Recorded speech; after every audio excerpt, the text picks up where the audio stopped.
Ambazonians, my dear fellow countrymen, good evening. On behalf of the family and the interim government of Amazonia, I would like to wish you all a happy and prosperous 2018. We're grateful to God for giving us the opportunity to see another year. We thank Him for all good things we have experienced, and even the sad ones too. For He says in His book that all things work together for good for those who love Him. God is our anchor in all situations and at all times. He is our anchor in the past, in the present, and in the future. And we are thankful to Him for this day. This is a special moment for me. It's a special moment because the advent of a new year is often a reflection moment.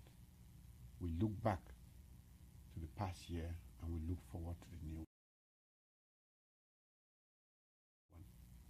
As we reflect on 2017, in the context of our independence restoration struggle,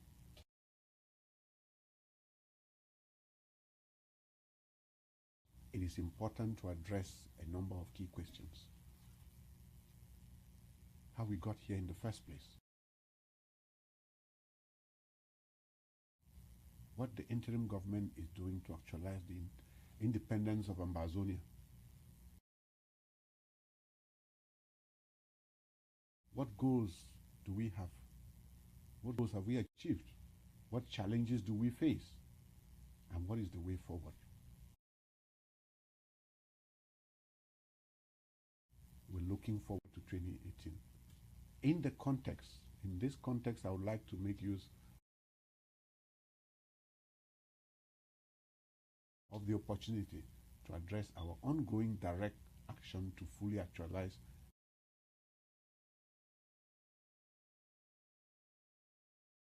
the independence of Amazonia from the illegal occupation of the Republic of Cameroon. Post our independence restoration,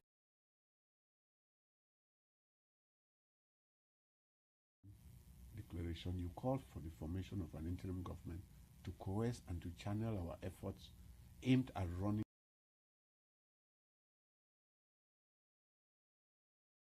our government from our political headquarters in Boya. You now have one of the most dynamic and transparent interim governments, and some of the most committed Ambazonians who will remain focused on delivering great results until we get to Boya. Your Restoration Council or Parliament is also being constituted as we speak, and its members will be announced to you very shortly. We are very mindful of your expectation that it has to be representative and manned by very dedicated, very committed and resourceful Ambazonians. The goal of this dedicated group of men and women, that of our ambassadors, the goal of our frontline leaders, that of our country leaders and all leaders for that matter, of our restoration train, is to lead all Ambazonians to total freedom to Boya. The key of making this journey quicker and shorter is unity. We must unite for the sake of the suffering masses of our people. Let's transform unity from the virtuality of social media platforms into the realities and the challenges that face us on a daily basis as we ascend our undulating but morally legitimate and politically charged journey towards the restoration of our statehood. Our people yearn for genuine unity in which we put our differences aside and focus on getting everybody to Boya. I mean the type of unity that we witnessed in the glorious days of the 22nd of September and the 1st of October 2017. The unity when our people rose as one. We held hands and declared shoulder to shoulder that we are no longer afraid of being free. I mean that unity that we demonstrated, each of us, by every one of us, from every little corner across our land, from the borders of Mwa to Akwaya and down to Bakassi, from the hilltop of Oku to the plains of Ndop, from the shorelines of Victoria to the mighty Mount Fako. Yes, that unity from the heartland of Manyu, where our people have shown tremendous resolve, and to the banks of the river Mungo, where even nature reminds us that we no longer belong together. This is a patriotic call, and I appeal we heed to this call. How did we get here, my brothers and sisters, fellow Ambazonians? In 1953, the British Southern Cameroonians, our representatives in the Eastern House of Assembly in Enugu, seeking self-autonomy, declared benevolent neutrality, and they walked out of that House of Assembly. This marked the birth of the fight for an independent Southern Cameroons, the land and the territory that God has blessed us with to live and to raise our children happily. Since then till date, we have never gained that unconditional independence. Our land has been illegally occupied, our resources indiscriminately exploited, and our people assimilated and marginalized in political, in economic and social spheres, in a strange union with La République du Cameroon, a union that never was since 1961. For more than half a century, we have been deprived of our inalienable right to life, our right to liberty, and our pursuit of happiness. Looking back, I am thinking of major political figures like Dr. Emmanuel Bela Lifafa Ndele, like John Gufoncha, like Solomon Tandeng-Mona, Augustine Gomjua. These people who believed in the vision of an independent Southern Cameroons. They fought till their dying times. I think of activists like Albert Mukom, who suffered brutal and inhumane treatment in the famous Kondengi prison for fighting injustice that engulfs Ambazonians within La République du Cameroon system. I think of statesmen like Ambassador Henry Fossum, whom I met only a couple of days ago. I think of Barrister von Goji Dinka, Molan Jolly Tumbe, Mfongalamfo, Augustine Dangam, and many others who have sacrificed their lives for the liberation of Ambazonia. I think of nationalists like Dr. Chuayaba, Dr. Ebenezer Akwanga, Bo Herbert, and a lot of us who live out seeking exile. They are all in exile fighting to free Southern Cameroon. I think of Supreme Court Justice Ayapo Labine, Barrister Felix Nkunwa Babala, Dr. Niba Fontaine, who endured the stinking prisons in Kondengi and the said for standing up to La République to ensure that the educational and the legal systems are consistent with our culture and our values. I cannot leave out my friend, Comrade Deacon Tassan Wilfred, Barrister Bobga Harmony, Eyambe Elias, Shufai Blesberni. They have stood up to this systematic assimilation. Our fathers and our patriots, you are the people who have brought us this far. If you don't remember why we are here, think of the students of the University of Buea who were raped, they were killed, they were arrested and bathed in sewage by armed forces of the Republic of Cameroon. Think of those protesting lawyers who were publicly beaten and humiliated by police officers, and their wigs and their robes have been seized. Think of when the Member of Parliament, our very own Honorable Wilbur Joseph, denounced La République's despicable repression of the university students in the rostrum, at the rostrum of the House of Assembly in Yaoundé. Then think of September 22nd, when millions of you and I, within the territory and abroad, we went across the world, peacefully attracted the international attention of our fight for freedom. Think of the 1st of October, our Restoration Declaration, when millions of you marched to the palaces following the declaration of our independence by the Governing Council. In return, what did we get? Our unarmed citizens who were carrying peace plans and shouting, "No violence, no violence." Our brothers and sisters were beaten, they were shot at, they were killed, they were kidnapped, some have simply disappeared by the forces of La République du Cameroon. If you still doubt why we are here, Remember the over 400 Ambazonians who have been killed by armed security and paramilitary forces of the Republic of Cameroon during peaceful protests and assemblies. I'm thinking of Amin Benjamin, a computer engineer and a technology entrepreneur, a role model whose life was cut short in his prime by forces sent by Mr. Paul Biya. He was killed on the 1st of October. He studied in India and returned home in high spirits to invest in his own people. Little did he know that his life will be cut short. I'm thinking of the mayor of Ndu, Martin von Yembe, who was tear-gassed to death on the streets. Not on the streets, but in his home at his residence on the 1st of October. How about the over 800 injured through indiscriminate close-range live bullets fired by the forces sent by Mr. Biya?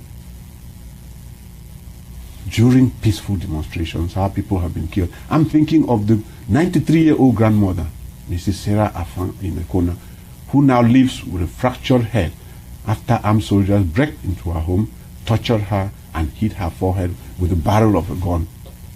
Additionally, I'm thinking of the young 14-year-old Winfrey Alien Fola, who miraculously survived close-range live bullets that shattered her right eye and her face in Buea. She lost her sight and her ability to hear, and she might not even speak well for life. She is currently in need of finances to undergo reconstructive eye surgery abroad. Furthermore, I'm thinking of 24-year-old Zama Beldrin, who lives in Mancon. He was shot at the back at mile 6, Mancon, on the 1st of October. His spine was shattered beyond repair. He's now stuck onto a wheelchair for the rest of his life. At the time of the incident, Zama had completed high school and was looking forward, like every young man, to start university in the sciences. Think of the over 4,000 Ambazonians who are either locked up in jails across La Republique territory, kidnapped, or simply disappeared. Those who have been killed. I'm thinking of 42-year-old Zengjo Germain, a single mother of an 8-year-old son and an office assistant in Victoria. She was arbitrarily, like all the others, arrested from her residence on September 22nd. She was taken to Yaoundé and detained at SED. Later, she was charged with terrorism, sponsoring terrorism, and secession. Like many others who have been arrested, she was transferred to the Judicial Police in Yaoundé, and currently she's languishing at the Kondengi Central Prison without any hearing or trial. Significantly, I'm thinking of activists, journalists, and teachers like our very own Mancho BBC, Penn Terence, Estella Martin, C. Conrad, and the rest of them. Many of them, too many for me to name, who are still languishing in filthy, infested prisons, suffering the abuse and brutality of policemen and warders who view them as second-class citizens and slaves in La Republique du Cameroon. I make this lengthy narration to remind you that we did not ask for the present situation. This situation was forced onto us. A joint request by both the lawyers and the teachers for a forum where some of their grievances could be discussed fell on deaf. Yes, Mr. Biya has been deaf and blind before. La Republique, instead of deciding to solve the problem, embarked on a campaign and a strategy of bribery and corruption in order to create division amongst us and the leaders. When that did not work, they resorted to intimidation, to brutality, and indiscriminate arrest. Today, as I have just stated, Yaoundé's prisons are overflowing with innocent people.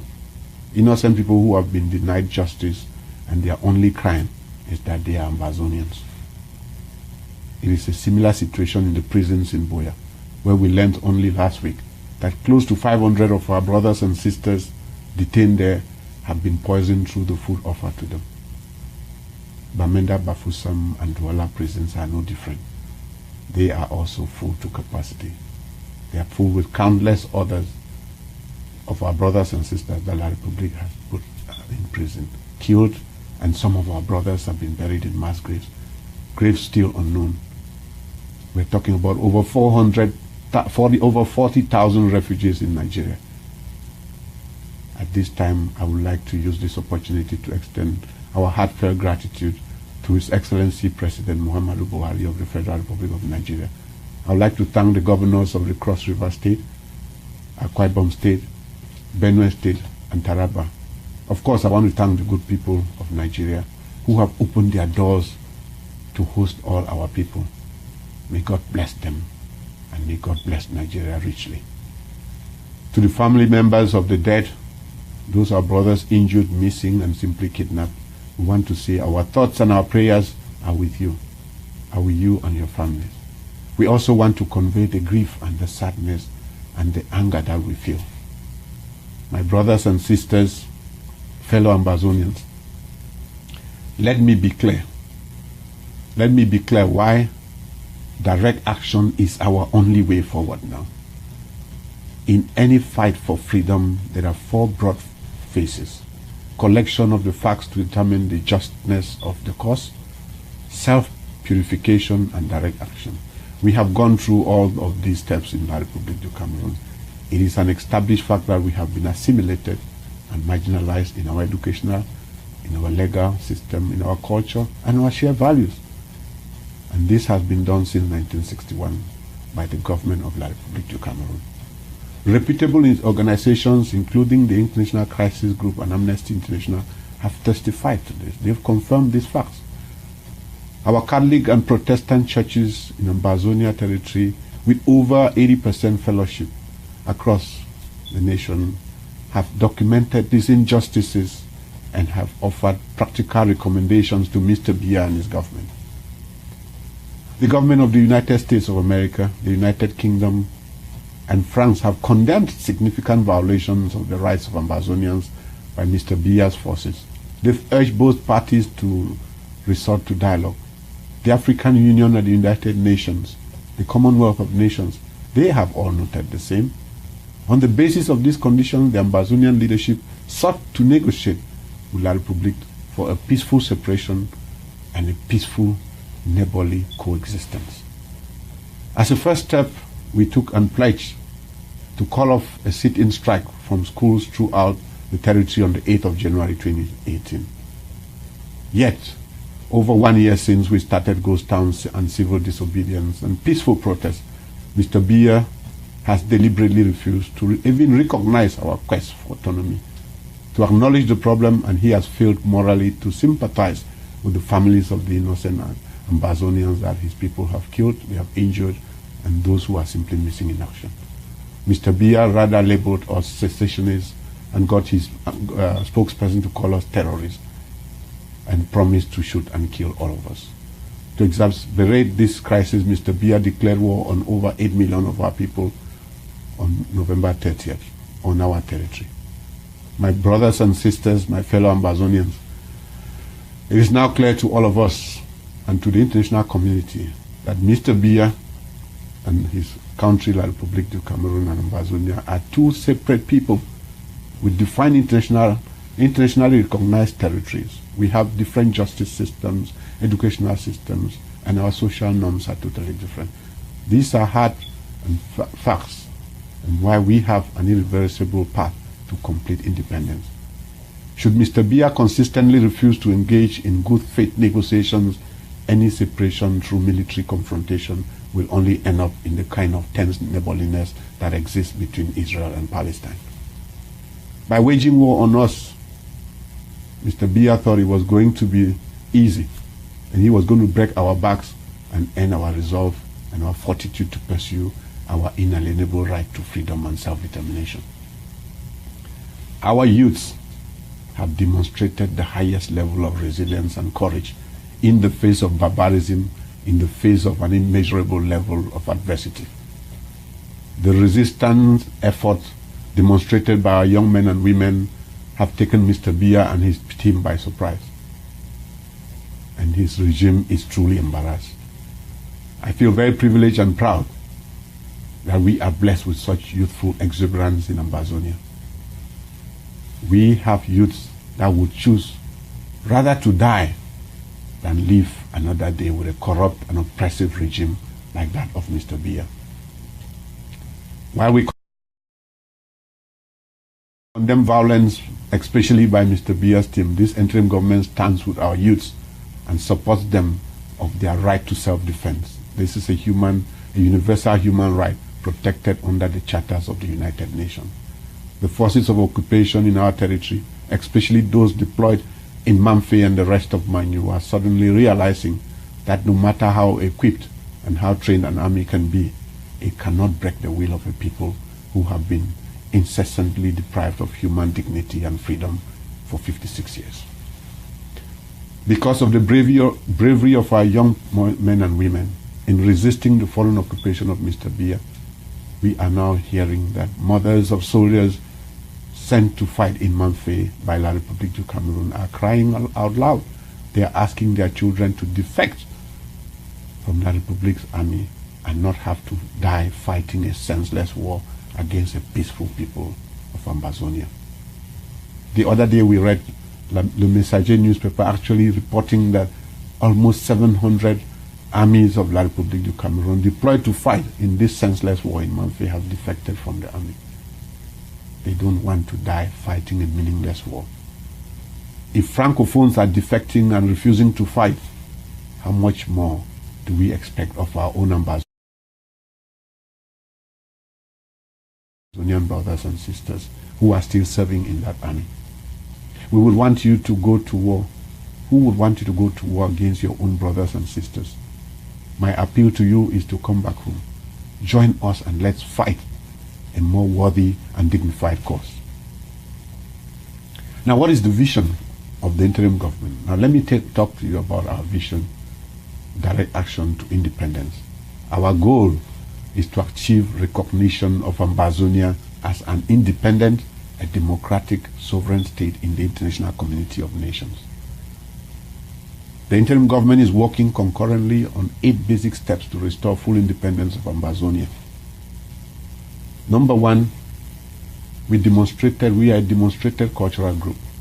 It is well established that Ambazonia is a unique cultural group, unique in education, legal, political. Running from the northern part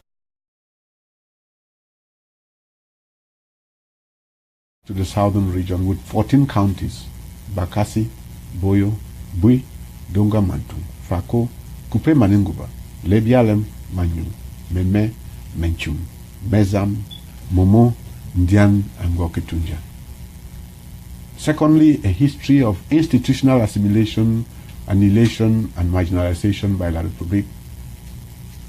There is no denying that Ambazonian, we have witnessed this marginalization since 1961. We are reminded of the actions of those before us, like the late Dr. John Gufunche, Prime Minister of West Cameroon and Vice President of the Republic of Cameroon, from October 1st, 1961 to May 1865. Dr. Gufunche led a delegation of Southern Cameroon National Council, the SCNC, to the United Nations. He led that delegation in 1994 to request that the United Nations support our movement for greater autonomy in Cameroon's 2 English regions under the despotic regime of Mr. Paul Biya. Prior to that, he had resigned from the Cameroon People's Democratic Movement in 1960. He did that because of the institutional assimilation and marginalization of our people. The interim government continues to work with the living fathers of Ambazonia to demonstrate this need at all international levels. We are going to demonstrate that we are a people. Thirdly, the independent representative system of government. At the 4th conclave of our governing council in Nigeria, conclave resolution established the interim government of Ambazonia, as has been requested by many.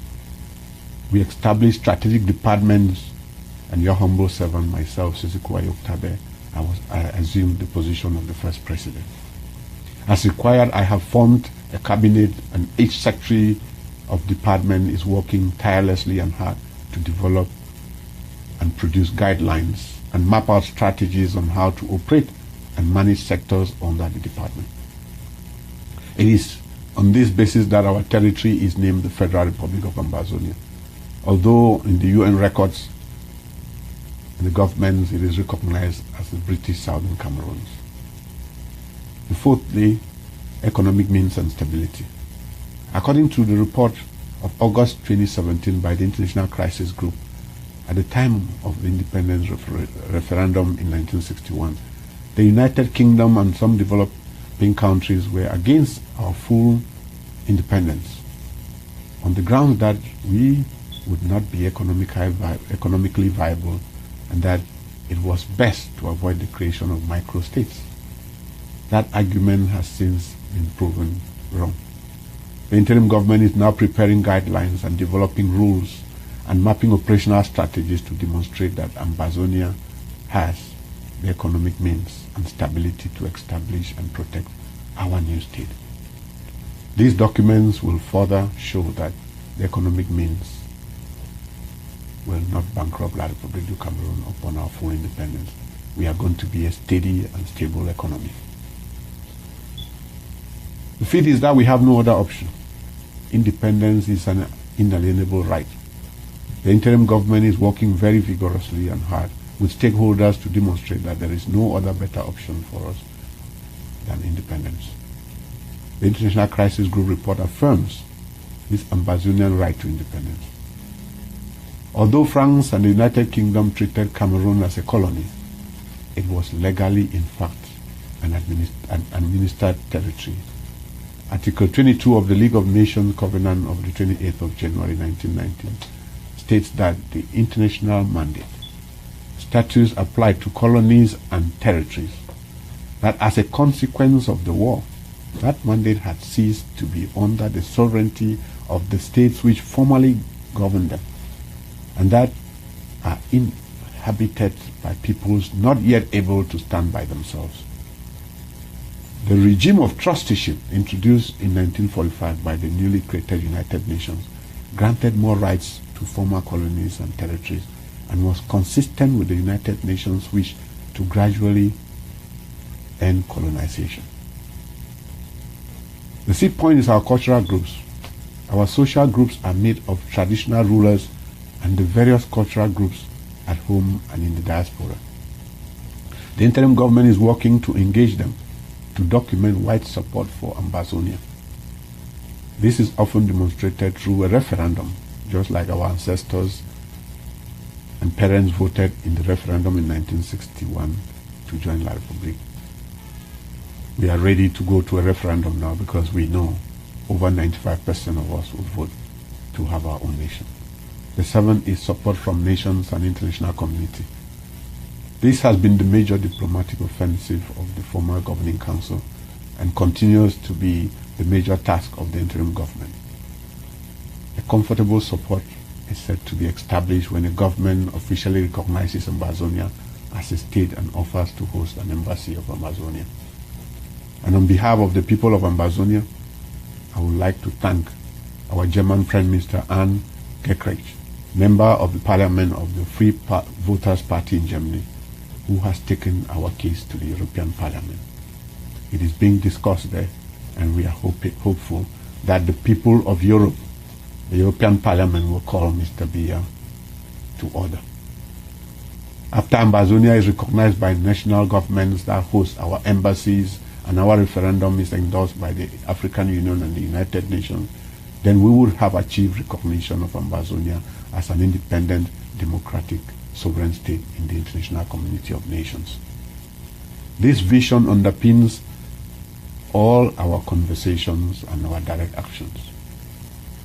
We are confident that we are going to make this year the year for recognition and homecoming. Fellow Ambazonians, looking forward, my priority will remain the economy. Our economy will be our lifeline. Without a strong economic base, our social models and welfare will be at risk. Last week, during a high-level meeting with our international partners and friendly nations, I was asked why I think we are ready for the restoration of our independence now. And they asked me what is the assurance that we could not possibly turn out to be another failed and violent state. I looked into the resilience in the eyes of our people, and I found the answers. Oh yes, I found the answers. We are ready for our independence because of the following three reasons. We're ready for independence because of our human capital, because of our natural resources, and our political maturity. I understand amongst us, some of us would quickly say we are a people. We are not a people. We have a territory. We have our own government. But the obvious question that will come to mind will be, how sustainable will these people, will this government be? Let me assure you that our nation will be sustainable. It will be peaceful and it will be prosperous.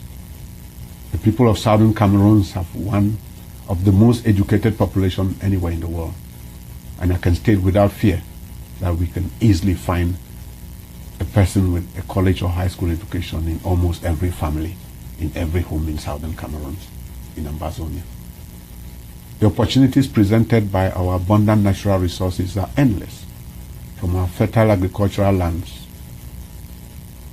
timber, cocoa, coffee, tea, heavy gold, iron ore, bauxite, diamond, and of course oil. And the gas deposits, we have it all, and a hard-working people. We will be the bread basket, the food basket of our sub-region. I understand the uneasiness and the uncertainty of our brothers and sisters who are currently employed and working with the government of La République du Cameroon and the private institutions in Southern Cameroon. Yes, I have been in your shoes, and I feel the uncertainty in you. The questions that elude all of us in our dying need for this independence is how prepared we are for it. If this independence is granted to us tomorrow, then what next? We are going to call for our electricity. How are we going to call for electricity, telephone, water supply, pharmaceuticals, gasoline, shipping, road infrastructure, airports and hospitals that will uphold the basic necessity and standard of living of our people? I can tell you, be rest assured that the interim government is in extensive and advanced negotiations with major companies and stakeholders across the world, in the United States of America, in China, the United Kingdom, France, Nigeria, South Africa, Germany, South Korea, to name but these.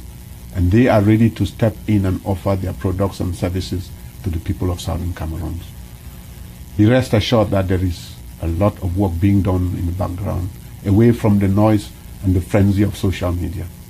And even Yaoundé is aware of some of these engagements that we have started with friendly nations. And this explains why they are desperate and on their assault on our people. Our priority will be to open up paved farm-to-market roads to facilitate our farm produce to reach the markets, particularly in Nigeria. Our priority will be to strengthen and develop our budding IT sector and make Silicon Mountain a major IT hub in the sub-region. And we will expand our service industry through small and medium-sized business creation to encourage and support our entrepreneurial youths.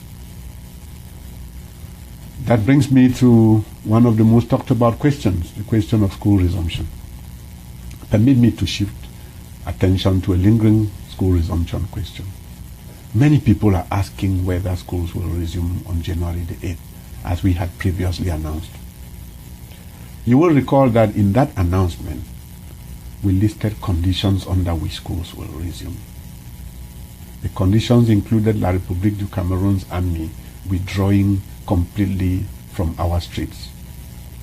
They included the unconditional release of Mancho BBC and thousands of our other brothers and sisters detained in the prisons across La République du Cameroon. Sadly, as you are aware already, none of these conditions, if any, have been met as I speak. On the contrary, hundreds of our people continue to be massacred daily. We have more detainees in prisons today than we had before. The number is growing. The situation is worse than when we started.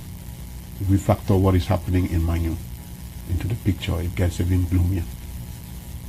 In Manyu in particular, schools cannot reopen because every child, as I speak to you, most of the children are in refugee camps, forced from their homes by occupation forces, forced from their homes by Mr. Biya. Teachers are also in concentration, in refugee camps.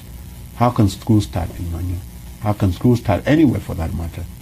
Many of the schools in Manyu and elsewhere in our territory have been burned down by soldiers or gendarmes of La République du Cameroon. As we recently saw them burning homes in Kembong or the market in Manfei. A good example is that of the government bilingual high school in Menji in the Bialem. These forces have consistently destroyed. They are destroying our system. Faced with this stark reality and handicap, we are asking ourselves, how can we say children should go back to school when most of the schools no longer exist? How can we say children should go back to school when they will be burnt alive in their sleep by the République du Cameroon's terrorist forces that have been sent to intimidate our people, just like they did to Presbyterian School, PSS Bafo? How can we say children should go back to school when they will be raped, our daughters will be raped, and children will be robbed daily by those same forces that Mr. Biya sent to us? How can we say our children should go back to school with such high level of insecurity on our streets, which are flooded with gendarmes and the military and the police? They are ready to shoot and kill our people just because they are Ambazonians. How can we say children should go back to school when our streets are flooded with spying secret agents who are ready to kidnap our children with no remorse, then turn around and ask for ransom? How can we ask our children to go back to school when Manfei and the rest of Manyu cannot go back to school? We know that that will be a manifestation of poor judgment. It will be a manifestation of recklessness, and above all, a show of lack of solidarity with our brothers and sisters. It will be an abuse of compassion, which is something we pride ourselves in. Therefore, I would like to seize this opportunity to reiterate the conditions under which our schools will resume. School resumption will be given a green light by the interim government. Immediately these conditions are fulfilled. The conditions remain the same. A total withdrawal of the troops from our streets, from our towns, from our markets, from our farms. If that withdrawal is done, the unconditional release of Mancho BBC and all other our brothers and sisters currently languishing, illegally detained in different detention centers across Mr. Biya's country, and some even in our own country. When these conditions are met, and the return of all refugees to the safety of their homes, and the commencement of compensation procedures to the physical and material damage inflicted on them and all other victims across Ambazonia. When these conditions are met, then the interim government is going to approve school resumption. Failure to do so, we are obliged, we are compelled to ask parents to keep their children at home for their own safety. It is a part of the numerous sacrifices that we are making, and we will pay for our freedom. But our freedom is gold. Our freedom is diamond. The good thing is that when schools will resume, and when all is said and done, those children will have a better quality education. They will have a future that is better than anything they have got so far. On the issue of the parliament, in the past 1 year, we have been appealing to our southern Cameroon's parliamentarians and senators to draw inspiration from what happened in 1953 at the Enugu House of Assembly. We're asking them to leave the Parliament of La République du Cameroon and return to Buea and join this struggle. It is their struggle. It is our struggle. So far, Honorable Joseph Wilbur has stood out and remains away from Yaoundé. Now the term of office of most of these people is over. Unfortunately, we know there will be no elections organized in our territory anymore by Mr. Biya or anybody like him. Our invitation, therefore, is that our representatives should turn and come home. Do some soul searching and join this revolution, because time waits for no one. We've gotten to a stage where you can no longer remain on the sidelines. Our parliamentarians and our senators, we owe you a sense of gratitude, but you have to come home and join the struggle. This is a struggle for which we cannot retreat. The blood of our brothers cries out. At the fourth conclave we chose Mancho BBC, he was declared the face of our revolution for the restoration of our statehood. We remember him and we thank him immensely for his patriotism, for his leadership, for his sincerity and his fearlessness in the face of this adversity, even in captivity. I know many of you have been worried today or yesterday after hearing that his health. We have been reassured that his health is steady and he is going to recover. We know God will see him through. God will see all of us through. All those in detention, Comrade Penterens, Asa Patrick Dango, Abang Maxwell, you name them, all of our brothers and sisters in prison who remain in captivity. Our hearts go out with you, and we know someday and very soon you will all join us in our freedom train. When we look at honorable people like Fongoji Dinka, Ambassador Henry Fossong, Mullah John Litumbe, Dr. Fongalan Fopan Dangam, Professor Carson Anyangwe, and many more, we will never retreat nor surrender until the aspirations of a free Ambazonia, the dream of all of us, is seen. Our leaders have come, those who have done this before, they have gone before us. John Gufoncha, EML Ndeli, Augustine Gomjua, S.T. Muna, Chief Ayamba, Albert Mokong, Dr. Bernard Folon, and many more. We have never come this far from freeing our country. We cannot go back without freeing this nation. We have never seen the collective resolve of our people this strong for a free Ambazonia. Never before have we come this close.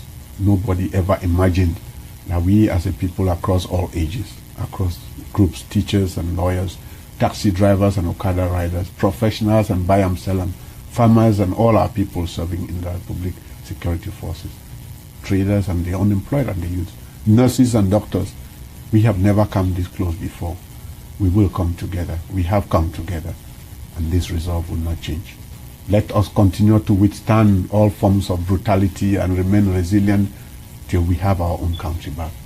A country with responsible and accountable public service. Strong institutions, not strong people. A country where we have respect for democratic institutions and human rights values. A country where people and not power is in charge. This will always remain the pillar of our country and our communities. Let us thank God for taking us this far. And let us equally thank him in advance for the many victories he has assured us. Permit me to end this address with a couple of quotes. Nobody in history has ever gotten their freedom by appealing to the moral sense of the people who were oppressing them. That's by Afeni Shako. Frantz Fanon says, freedom fought for is better than freedom compromised. And of course, our very own Mahatma Gandhi, who said, first they would ignore you, next they would laugh at you, then they will fight you, but ultimately you will win. As we can see, La Republique has fought us, they've ignored us, they've laughed at us. Now they are fighting us, and ultimately we will win. So my fellow brothers and sisters, on that note, I want to wish a short life to this struggle. Long live the Federal Republic of Ambazonia, and God bless you all. Happy New Year, happy 2018. The year of our recognition and homecoming. God bless you.